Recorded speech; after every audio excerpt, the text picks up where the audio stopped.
A gathering of stories, myths and legends of many cultures. Adapted by Ruth Siburt. Illustrated by Robert Lawson, Tom Metcalf, Kelly Myers, and Eric Williams. Introduction. People all over the world share a love of story. A great wealth of material, both oral and written, is passed down from generation to generation in every culture. Some of these stories are so powerful and so timeless that we have been sharing them or versions of them for more than 2,000 years. For example, Homer's epic poem, The Odyssey, was written sometime between 800 and 600 BC, yet storytellers, filmmakers, and educators are still drawing from its lines. We still marvel at the adventures of Odysseus as he journeyed home from the Trojan War. Why is this? Perhaps it is because a culture's myths, legends, and folk tales preserve the history of its people in an entertaining way. These story histories are not bound by dates and facts. Rather, they are histories of the truth of a people's struggles. They are stories of a culture's efforts to understand the world around them. They are a people's attempt to answer puzzling questions. Is there a towering monolith in the middle of your flatland home? How did it get there? No one knows for certain, but a good Sioux storyteller may imagine an answer. And so the legend of the Devil's Tower was born. Stories also serve as a sort of map for navigating a culture's social world. They help determine which values are important and which vices lead to ruin. The worth of these cultural teachings cannot be overestimated. It is the sort of knowledge gained from these stories that leads to all manner of freedoms.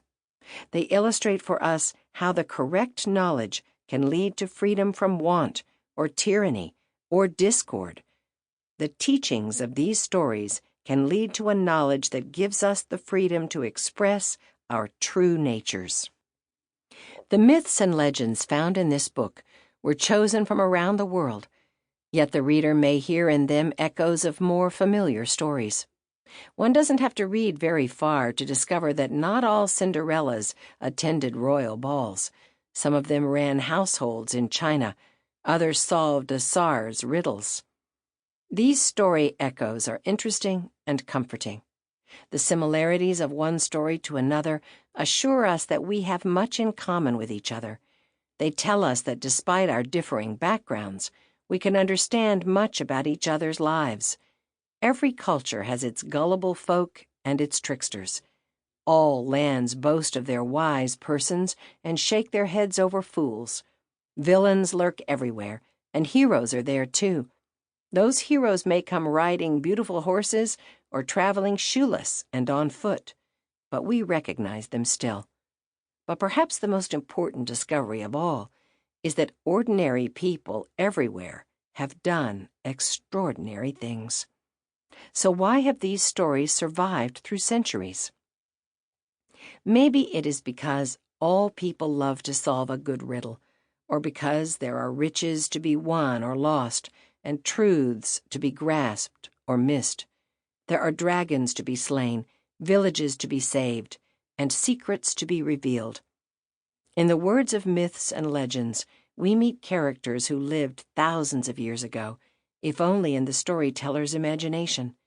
These characters live on in story because they have wisdom to impart. Their readers stand to benefit from the knowledge offered through their tales, if only the reader has ears to hear with and the courage to act accordingly. Here, then, are some samples of wisdom from around the globe. Enjoy them freely. Chapter 1. Greek. Theseus, the Democratic King. A myth from Greece. In the time when mortals and immortals walked earth together, the king of Athens, Aegeus, met and fell in love with a beautiful woman of southern Greece, Aethra. Soon Aethra and King Aegeus were expecting a child. However, before their child could be born, King Aegeus grew homesick, and he made plans to return alone to Athens. Should the child you carry... Sample complete. Ready to continue?